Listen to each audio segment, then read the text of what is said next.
안녕하세요. 주변에 제 이야기라고 털어놓을 만한 사람도 마땅치 않고 그렇다고 가만히 있자니 마음 한켠이 갑갑하고 막막해서 누구한테라도 한번 쏟아내보면 마음이라도 풀리지 않겠나 싶어 그렇게 저희 이야기를 한번 사연으로 적어보내보게 되었습니다. 남편과는 연애 결혼을 했어요. 시댁에 처음 인사드리러 갔을 때 들었던 감정은 세상에 이렇게 화목한 가정이 또 어디 있을까 하는 느낌이었습니다. 시부모님도 제게 엄청 잘해줬고요. 처음 인사를 하러 간 자리였지만 저를 벌써 몇 번이나 본 사람인 만큼 편하게 대해주셨습니다.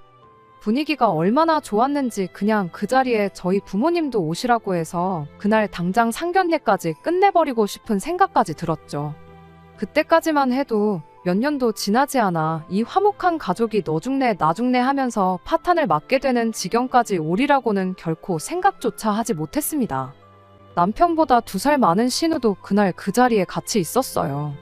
성격도 좋고 배려심 깊은 모습을 보니 앞으로 내 결혼 생활에 있어서 시월드는 없는 거나 다름없구나 확신을 갖게 되었습니다.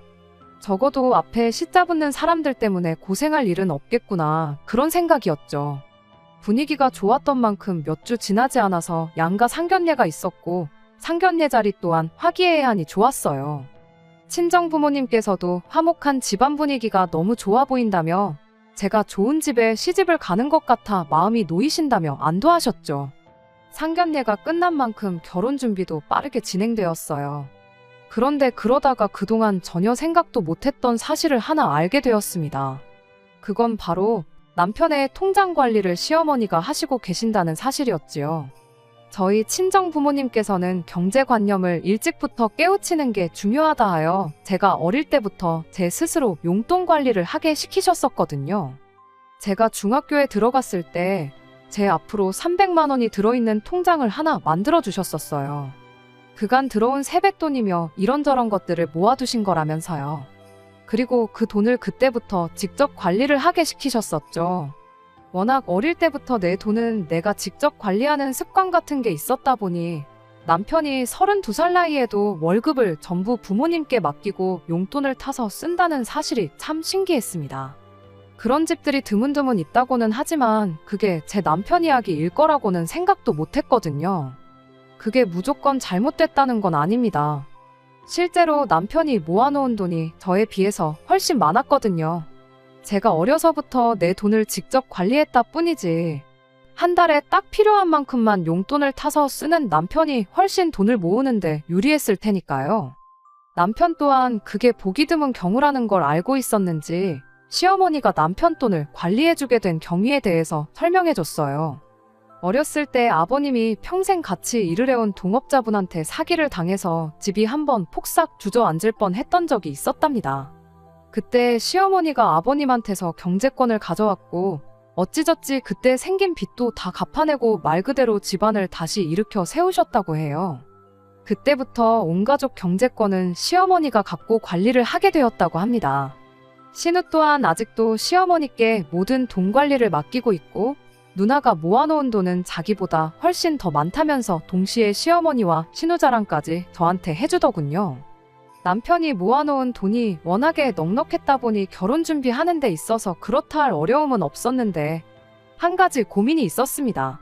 결혼을 하고 나서도 시어머니한테 경제권을 위임하고 싶지가 않았거든요.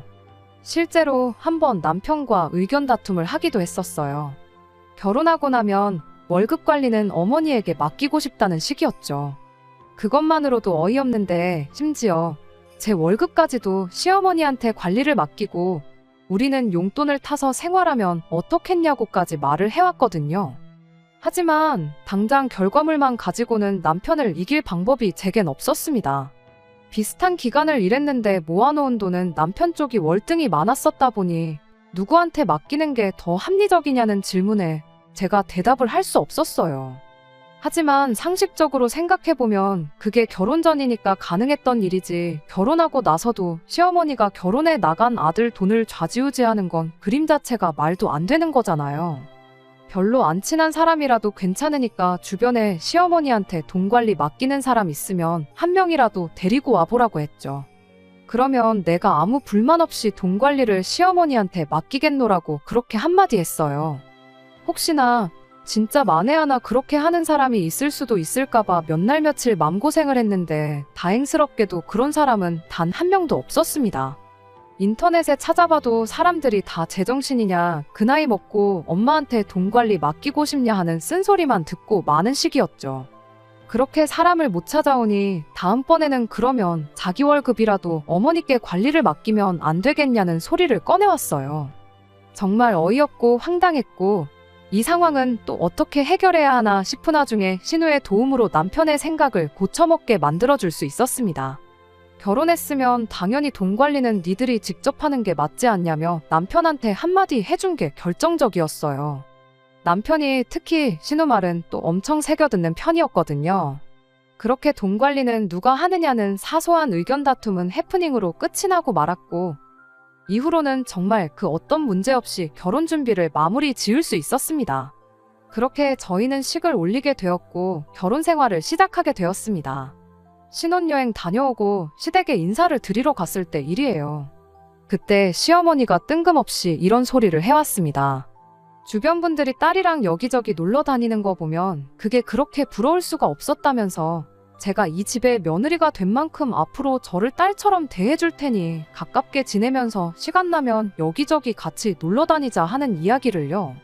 일부러 제가 삐딱선을 타겠다는 건 아니지만 고부관계를 굳이 모녀관계처럼 지내자는 그 말이 솔직한 말로 제가 친정어머니를 챙기듯 당신도 똑같이 잘 챙기라는 소리로밖에 들리지 않았어요. 그리고 무엇보다 주변 분들이 딸이랑 놀러 다니는 이야기를 꺼내셨으면 그건 저한테 할 이야기가 아니라 진짜 딸인 신우한테 해야 할 이야기가 아닌가 싶었어요. 신우가 직장 근처에 따로 혼자 나가서 살고 있긴 했지만 그렇다고 시댁에 큰맘 먹고 와야 할 만큼 멀리 사는 것도 아니었거든요. 진짜 딸을 바로 옆에 두고 왜 굳이 저를 딸처럼 대해주면서까지 같이 어딜 놀러 다니려고 하시는지 저는 도무지 이해가 가질 않았습니다. 며칠 지나지 않아 신우를 만났을 때 그때 그 이유를 알게 되었어요. 그때 결혼 전에는 몰랐던 사실도 몇 가지 알게 되었죠. 일단 시어머니가 직장이 따로 없으십니다. 시어머니가 저희 친정어머니랑 연배가 비슷하신데 그래서 그랬나 막연히 시어머니가 당연히 일을 하고 계실 거라 생각했었어요. 게다가 아버님 때문에 집이 한번 어려웠던 적이 있다고 했었잖아요. 그렇다 보니 저는 당연히 어머님 아버님 두 분이 엄청 고생해서 그 어려움을 함께 극복했었구나 그렇게 생각을 했었는데 그게 아니었던 거죠. 아버님이 투잡 쓰리잡 뛰면서 엄청 고생해서 일을 하셨고 신우 또한 고등학교 졸업하자마자 대학 가는 거 포기하고 생활 전선에 뛰어들어 그렇게 해서 그때 생긴 빚을 정리할 수 있었던 거랍니다. 어머님이 중간에서 두 사람이 벌어오는 돈을 현명하게 관리하기는 했었지만 직접적으로 그 상황을 해결한 건 불철주야 주말이고 밤낮이고 가리지 않고 일을 하면서 돈을 벌어온 아버님과 신우 두 사람의 공이 컸던 거예요. 시어머니가 이따금씩 일을 나가긴 했지만 그건 정말 도무지 심심해서 안 되겠다 싶을 때 아는 분들 하는 일 도와주러 몇 번 나가서 일당으로 얼마씩 받아오는 게 전부였다고 합니다. 시어머니가 심심하다는 것도 다 시간은 많은데 달리 할 게 없어서 나온 소리였던 거예요. 아무튼 신우 또한 다른 집 딸들이 하듯이 시어머니 모시고 어디 좀 다녀오고 그러려고 했었다고 합니다. 그런데 시어머니가 워낙에 계산을 칼같이 하는 사람이다 보니 그게 신우를 참 서운하게 만들었다고 하더라고요. 무슨 소리인가 했더니 밥값이고 뭐고 전부 딸이 엄마를 위해 쏘는 거 아니겠냐면서 그 돈을 관리해주고 있던 신우 통장에서 모든 비용을 정산했다는 거예요. 데이트하는 커플도 아니고 부모 자식 간의 비용을 반반씩 쪼개서 내야 한다는 소리는 아니지만 제가 듣기에도 조금 시어머니가 너무했던 부분이 있었습니다. 그날 먹은 음식값이며 뭐 입장료며 커피값이며 전부 신우 돈으로 정산한 건 물론이고 이동은 어머님 차로 했다 보니 그날 들어간 기름값이라고 리터당 얼마 계산해서 그 돈도 빼가고 톨비가 나오면 톨비도 빼가고 심지어 차가 이동한 거리만큼 감가상각 비용이 발생한다고 자동차 이용료랍시고 돈 얼마 이렇게 또 뺏가고 그런 식이었다는 거예요. 신우도 처음엔 그러려니 했는데 그래도 나름 신경 써서 큰맘 먹고 시어머니 모시고 나간 건데 어머니한테 차 한 잔은 못 얻어먹을지언정 자동차 이용료라고 몇천 원씩 가져가고 그러는 걸 보니 엄청 서운했었다는 거죠. 그래서 언젠가부터 어머님하고 어디 나가는 걸 꺼리게 되었고, 시어머니는 딸이 안 해주니까 며느리가 해주면 좋겠다고 저한테 돌려서 그날 이야기를 꺼냈던 거예요. 그런 이야기를 들으니 참 마음이 무겁더군요. 아무래도 저도 맞벌이를 하는 사람인데 시어머니 모시고 어디 다녀온다는 게 사실 큰맘 먹고 쉬는 날 하루를 포기하는 거나 마찬가지잖아요. 100번 양보해서 하루 날 잡고 어디 다녀오는 거야. 남들도 다 하는 일일 테니 일도 아니겠지만 막상 시어머니가 정산한답시고 기름값 얼마 내놔라, 자동차 이용료 얼마 내놔라 나오시면 저 또한 좋은 마음으로 그걸 받아들일 자신이 없었습니다. 어떻게 하는 게 좋을까 싶은 와중에 신우가 하나 아이디어를 내왔어요. 우리가 시어머니를 모시고 어디 다녀올 게 아니고 시어머니가 직접 어디를 다녀오시게 만들어서 심심할 틈을 안 만들어주면 되는 거 아니겠냐는 아이디어였지요. 오픈 채팅이라든지 당근이라든지 밴드라든지 이런 거 보면 지역 내에서 생각보다 소모임 활동 같은 게 활발한 편이더라고. 시어머니한테 그걸 어떻게 하는 건지 알려드리자는 거였죠. 그날 바로 시댁에 신우랑 같이 찾아가서 시어머니하고 이야기를 했어요. 신우가 시어머니한테 괜히 딸하고 며느리 괴롭히지 말고 마음 맞는 또래분들하고 어울리시라고요. 어머니한테도 그 편이 더 즐겁고 재밌지 않겠냐고 했더니 시어머니도 이내 수긍하시고는 신우한테 어플 사용 방법부터 이런저런 걸 배우셨지요. 시어머니 또한 그런 식으로 마음 맞는 사람들 만나 외부 활동하는 게 신세계였던 것 같아요. 그도 그럴 게 그동안 한 푼이라도 아끼겠다고 어떻게 아낄궁리 하면서 집에만 계시던 게 전부였던 시어머니 삶에 그런 식으로 접하는 모든 것들이 여지껏 모르고 지냈던 새로운 일들이었을 테니까요. 시어머니도 저도 남편도 그리고 신우도 모두 다 잘 됐다고 생각했던 이 일이 온 집안을 파탄의 도가니로 몰아넣을 불씨가 될 줄은 그때까지 그 누구도 생각하지 못하고 있었습니다. 시어머니는 그런 식으로 어디를 다녀오시면 꼭 그날 찍은 사진들을 톡에 프로필 사진으로 바꿔놓고 그랬었어요. 그런데 언젠가부터는 그 빈도수가 잦아지기 시작했습니다. 한 달에 2번 바뀌던 게 일주일에 한 번씩 바뀌다가 나중에 가서는 일주일에도 서너 번씩 바뀔 만큼 매일같이 어디를 놀러 다니셨어요. 다녀온 곳 보면 전국 팔도 맛집이란 맛집은 전부 다 찾아다니시는 듯 했고 언제 배우셨는지 이따금씩 골프도 치러 나가고 그러는 시기였습니다. 시어머니가 아버님하고 사이가 좋은 편은 아니에요. 이러나 저러나 아버님 때문에 온 가족이 안 해도 될 고생을 했다 하여 그때부터 쭉 사이가 별로였다고 하더라고요. 그러다 보니 아버님이 일 때문에 차를 끌고 나가면 시어머니는 차를 태워준다는 사람이 없으면 평일에 발이 묶여버려 어딜 다녀오지 못하게 되는 상황이 되었던 겁니다. 그러다 나중에 가서는 아예 차를 한 대 새로 뽑으시더라고요. 그때부터는 주중이며 주말이며 할 것 없이 시어머니가 밖으로 돌기 시작했어요. 시어머니가 차를 뽑은 지 반년쯤 지났을 때였나 어쩌다가 시어머니 차를 한번 얻어 타게 된 적이 있었는데 차 뽑은 지 반년 정도밖에 안 된 시점에 미터기가 2만 킬로가 넘어가는 걸 보고 남편이 우리 회사 영업사원들도 이만큼은 안 타겠다고 하면서 어딜 그렇게 돌아다니시냐며 아주 경악을 했던 적이 있어요. 아무튼 그렇게 시어머니가 혼자서 여기저기 다니시기 시작하니 아버님은 또 아버님 나름대로 따로 주말을 보내고 그러시기 시작했죠. 주말이면 혼자 낚시를 나가서 짧게는 당일치기, 길게는 2박 3일로 해서 혼자 낚시를 다녀오시고 그러는 시기였는데 그때까지만 해도 제가 잘 몰랐다 보니 어머님이 여기저기 놀러 다니시는 만큼 아버님은 검소한 여가 생활을 즐기시는구나 그렇게 생각했습니다. 알고 보니 낚시라는 취미가 장비값에 낚싯배 대여료에 이것저것 다 따지면 거의 골프만큼 돈이 들어가는 취미였다는 걸 알게 된 건 일이 다 터지고 나서였지만요. 아무튼 문제는 그렇게 시간이 지나 어느덧 저랑 남편이 결혼 생활을 시작한 지도 3년이 되어가는 얼마 전이었습니다. 난데없이 걸려온 신우 좀 말려달라는 시아버지 전화에 헐레벌떡 뒤도 안 돌아보고 시댁으로 출발을 했어요. 아버님이 워낙에 말수도 없고 그러신 분인데 그런 분이 다급한 목소리로 그런 말을 하니 대번에 무슨 일이 나도 엄청나게 큰 일이 났다는 건 안 봐도 알 수 있었습니다. 그렇게 허겁지겁 시댁에 도착하니 집안 꼴이 말도 아니었어요. 신우는 바닥에 드러누워서 우는 건지 웃는 건지 거의 반 미친 사람 소리를 내며 거친 숨만 내쉬고 있었고, 시어머니는 어디 간 건지 보이지도 않고 아버님 혼자 거실에서 뻐끔뻐끔 담배 연기만 쏟아내고 있었습니다. 무슨 일이냐고 여쭤봐도 아버님은 그냥 숨만 깊게 들이쉬었다 내쉴 뿐 아무 말도 하지 않고 있었어요. 거의 혼절하기 직전인 상태의 신우를 부축해 일으켜 세운 뒤 무슨 일이냐 물어봤지만 실성한 사람처럼 넋만 놓고 있을 뿐 아무 대답도 들을 수 없었습니다. 안쪽에서 인기척이 들리는 걸 보니 시어머니가 방에 계신 듯 싶어서 문 열고 들어가 이게 다 무슨 상황이냐 물었습니다. 그랬더니 시어머니가 돈이 좀 필요해서 지 돈 조금 쓴 거 가지고 더 지랄을 떤다면서 아주 자식 농사 잘못 지었다고, 어떻게 자식이 돼서 부모한테 쓰는 돈이 아깝다고 아주 연병을 떨고 있다고 신우한테 심한 소리를 하는 거예요. 그게 무슨 소리냐 물어봐도 시어머니는 네 누나한테 물어보라며 대답을 피하고 계속 성질만 부리셨습니다. 그러면서 저희한테 니들도 똑같은 새끼들이라며 언성을 높이기 시작했어요. 여지껏 키워준 은혜 생각하면 당신한테 고맙다고 억만금을 갖다 바쳐도 모자랄 판에 돈 얼마 좀 썼다고 어떻게 저렇게 나올 수가 있냐면서 니들도 부모한테 돈 아끼고 사니까 부자가 되더냐, 니들만 잘 사니까 밥이 잘 넘어가더냐 하면서 큰 소리를 내셨죠.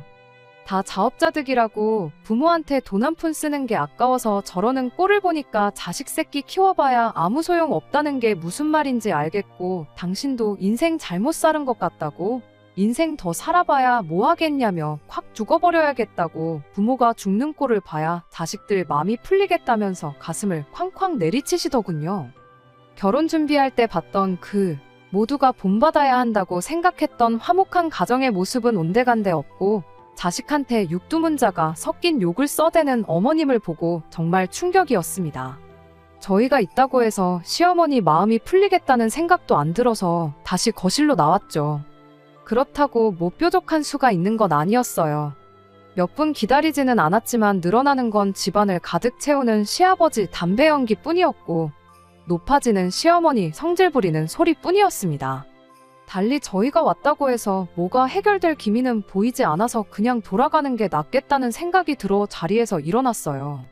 그런데 또 신우를 저렇게 두고 가기는 뭐해서 신우를 부축해 나와 저희 집으로 데리고 갔습니다.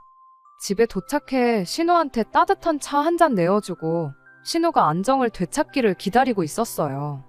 어느 정도 시간이 지나고 나서 남편이 신우한테 대체 엄마가 누나 돈을 얼마를 썼길래 그러는 거냐고 말을 꺼냈죠. 신우가 반쯤 자포자기한 심정으로 대답을 하더군요. 땡전 한 푼 남기지 않고 몽땅 다 써버렸다고요. 저도 남편도 그게 진짜냐고 몇 번을 확인했어요. 듣고도 믿을 수가 없는 말이었거든요.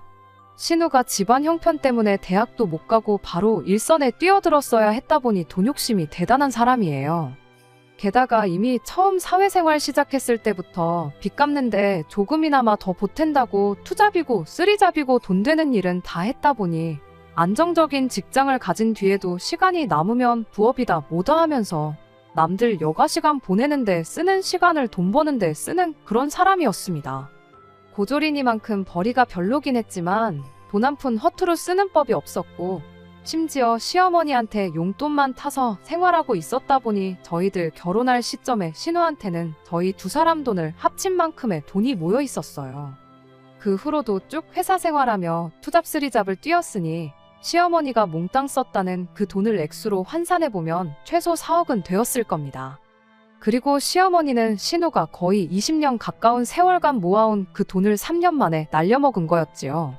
자포자기한 건지는 모르겠지만 신우가 생각보다 그 상황을 빨리 받아들이고 자리에서 일어났어요. 이렇게 신세 한탄해봐야 없어진 돈이 돌아오는 것도 아니지 않냐고 그냥 새로 시작하는 마음으로 내일부터 다시 열심히 살아야겠다며 괜히 안 좋은 모습 보여줘서 미안하다고 한마디 하고 집으로 돌아가더군요. 한 번 모았는데 두 번은 못 모으겠냐며 아무렇지도 않다고 강한 척하긴 했지만 실은 속이 얼마나 타들어가겠나요. 저는 아마 평생을 가도 그 기분을 이해할 수 없을 만큼 큰일인데 말이에요. 그리고 제가 보기에도 신우가 그렇게 안쓰러울 수가 없었는데 누나를 그렇게 잘 따르던 남편은 또 오죽했겠나 싶었습니다. 하지만 이 사건이 저희 결혼 생활에까지 영향을 끼칠 거라곤 생각도 못했어요. 신우가 그렇게 된 걸 보고 한편으로는 그래도 결혼할 때 남편 경제권을 가지고 온 건 정말 잘한 일이구나 그렇게 생각을 했었습니다. 그런데 남편은 저와 생각이 달랐다는 게 문제였어요. 며칠 전 남편이 잔뜩 무게를 잡고는 저한테 할 말이 있다고 잠깐 이야기 좀 나누자고 저를 부르더군요. 현실에서나 드라마에서나 저렇게 무게 잡고 이야기 좀 하자고 하면 좋은 이야기가 아닌 게 100%인 걸 알았다 보니 좋은 예감이 들지는 않았어요. 그런데 아니나 다를까 남편이 얼토당토하는 말을 꺼내는 겁니다. 아무리 생각해도 그냥 넘어갈 일이 아닌 것 같다며 우리 집을 팔아서라도 신우한테 2억을 줘야겠다는 말을 해왔으니까요. 남편 말이 끝나기가 무섭게 그게 무슨 말도 안 되는 소리냐고 따져 물었어요. 그랬더니 남편이 너도 일이 이렇게 된 데에는 책임감을 느껴야 하는 거라면서 제 탓을 하기 시작하는 거예요. 저희가 시어머니한테서 경제권을 받아오지 않았더라면, 시어머니한테 계속 돈 관리를 맡겼더라면 누나 돈이 적어도 절반인 2억은 남아있을 거 아니겠냐는 소리였지요. 일이 이렇게 된 데에 책임을 통감하고 그 부담을 절반씩 나눠지는 게 이치에 맞다며 집을 정리해서 기어이 누나한테 돈 2억을 해줘야겠다는 겁니다. 남편한테 미친 소리 좀 하지 말라고 했어요. 말이 절반 나눠서 2억이지 우리 돈까지 시어머니 소나귀에 있었다면 형님 돈 4억에 우리 돈까지 해서 피해가 따블따따블이 되었을 거다 했지만 남편은 끝까지 제 말을 귓등으로 들을 뿐 들은 척도 하지 않았습니다. 우리 돈은 어차피 결혼할 때 다 쓰지 않았냐고 그때 시어머니한테 돈 관리 맡겼어도 잘 모아봐야 7천 8천 정도가 전부였을 거 아니겠냐 했죠. 계산이 그렇게 되나 싶었는지 남편이 잠깐 생각하다가 어머니가 돈 관리를 해주셨으면 아마 1억 5천은 모았을 거다 하면서 그럼 못해도 신우한테 1억 5천은 줘야겠다며 끝까지 신우한테 돈을 줘야겠다고 그 고집을 꺾지 않는 거예요. 저는 죽어도 그렇게는 못하겠다고 남편을 말렸지만 남편은 끝까지 저렇게 신우를 내버려 둘 수 없다며 고집을 부렸고 나중에 가서는 그럼 저랑 이혼을 불사해서라도 신우한테 돈을 주겠다는 말까지 꺼내왔습니다. 결혼할 때 남편이 더 많이 해오긴 했지만 그래도 자기가 이혼하자고 하는 거니 재산 분할 절반을 해주겠다고요. 그리고 자기는 그렇게 해서라도 신우한테 최대한 자기가 해줄 수 있는 만큼을 해줘야겠다는 겁니다. 그렇게 남편과는 결론을 내지 못한 채 혼자 고민하다가 이렇게 사연까지 적어보내게 되었습니다. 저도 신우가 안쓰러운 건 맞지만 돈은 시어머니가 쓴 건데 왜 저희 집이 파탄이 나게 생긴 건지 아직도 억울하고 도무지 이해가 가지 않아요. 속은 말이 아니겠지만 그래도 신우도 가만히 있는데 괜히 지 혼자 나서서 저러는 남편도 이해가 가지 않고요. 그냥 이렇게 털어놓으면 제 속이나마 조금 후련해질까 싶어서 보낸 사연인데 다 적고 나니 마음만 더 복잡해지지 뭐 하나 후련해진 게 없네요. 안녕하세요. 신우가 평생에 걸쳐 모아놓은 돈 탕진해버린 시어머니를 두고 신우한테 집을 팔던 저랑 이혼을 하던 2억을 만들어 신우한테 주겠다던 남편 때문에 사연 보냈던 쓰니입니다. 정말 오랜만에 다시 찾아뵙는 것 같아요. 다행히도 어찌어찌 좋게 일이 잘 풀려서 이렇게 후기를 써서 보내게 되었습니다. 지난 몇 달간 아주 난리도 그런 난리가 없었어요.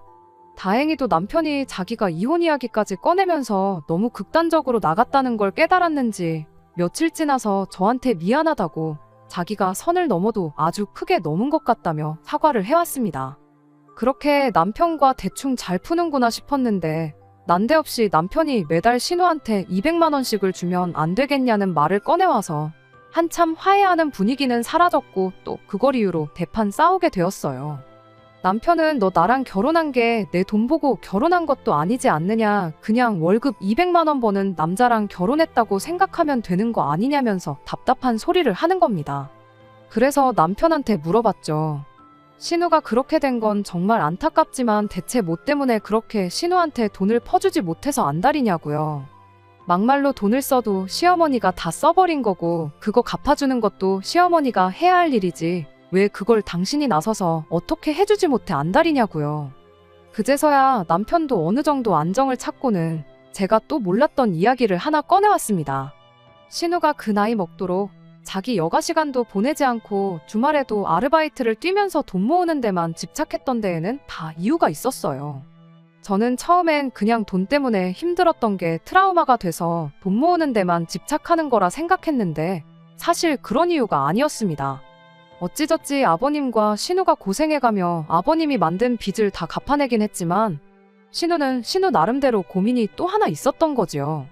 사실 그때 그렇게 아버님이 동업자분한테 사기를 당하지 않았더라면 그때부터 모으는 돈은 다 시어머니, 시아버지 두 분 노후 자금으로 쓰게 될 돈이나 마찬가지였던 거잖아요. 그런데 한참 노후 자금을 모아도 모자랄 시기에 그 돈을 전부 빚 갚는데 사용한 거나 마찬가지였으니 아버님이 아직도 일을 하시며 돈을 벌어오고 있긴 하지만 두 분 생활비 하고 그러면 얼마 남지도 않은 돈이었어요. 그러니까 신우는 신우 나름대로 두 분 노후에 대한 책임도 지고 싶었던 거죠. 그 계획이 노후 자금을 자기가 벌어서 마련해드리려는 건 아니었어요. 애초에 신우 직장이 대학 가는 걸 포기하고 구한 직장이었다 보니 신우가 암만 오랫동안 경력을 쌓고 그래봐야 올라갈 수 있는 직급도 벌 수 있는 돈에도 한계가 있었습니다. 그리고 그 사실은 그 누구보다도 신우 본인이 더 잘 알고 있었고요. 신우 계획은 어떻게든 5억을 마련해 그 돈으로 시부모님과 함께 꾸려나갈 수 있는 가게를 하나 여는 것이었습니다. 신우가 퇴근하고 나서 주말에도 그렇게 알바를 하러 다녔던 이유도 돈 얼마나마 더 버는 것도 있지만 이일저일 하면서 자기한테 맞는 사업 소재를 찾기 위함도 있었던 거예요. 장사라면 물론 망해서 문을 닫을 수도 있다는 큰 리스크가 있긴 했지만 한편으로는 월급쟁이 생활하는 것보다 훨씬 더 큰 돈을 벌 수 있는 기회이기도 했으니까요. 어머님 아버님과 셋이서 같이 할 계획이었다 보니 당장 인건비 부담도 남들보다 적을 테고 또 힘든 시기를 온 가족이 노력해서 이겨냈던 만큼 그때처럼 같이 노력한다면 그 어떤 일도 해낼 수 있다는 자신감이 있었던 겁니다.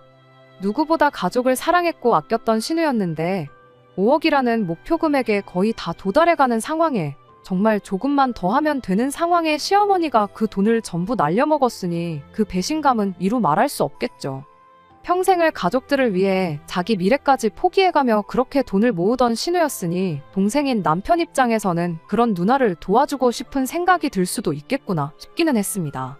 하지만 멀쩡히 잘 살고 있는 우리 집까지 팔아가며 2억을 만들어주는 건 말도 안 된다고 생각했고 그렇다고 매달 신우한테 남편 월급의 절반 가까이나 되는 돈을 보내주는 게 좋은 해결 방법이라는 생각이 들지는 않았어요.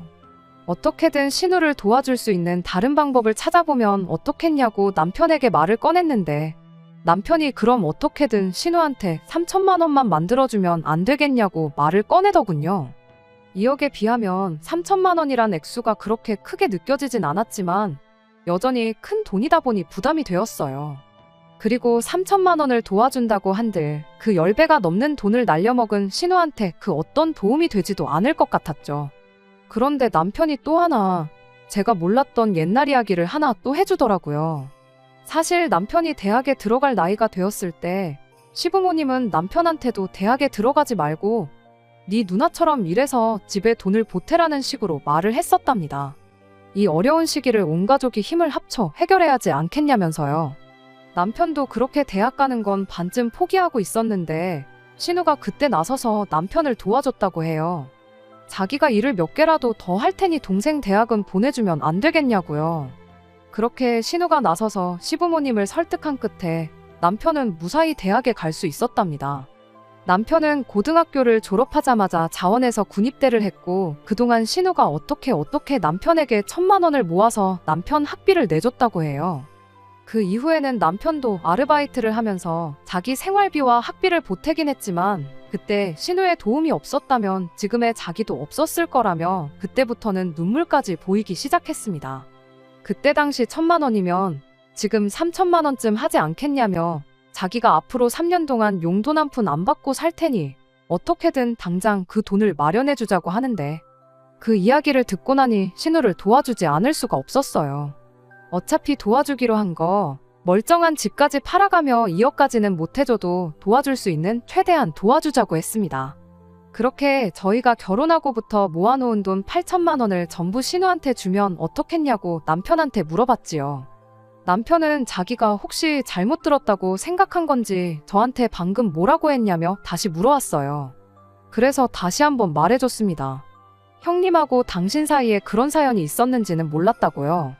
당신이 가장 힘들었을 시기에 신우가 당신을 도와줬는데 그냥 넘어가는 건 아닌 것 같으니 대신 우리 결혼하고 나서 모아놓은 8천만 원을 신우한테 주자고 했죠. 돈은 다시 모으면 되는 거지만 은혜는 때를 놓치면 갚을 수 없는 것 같다고요.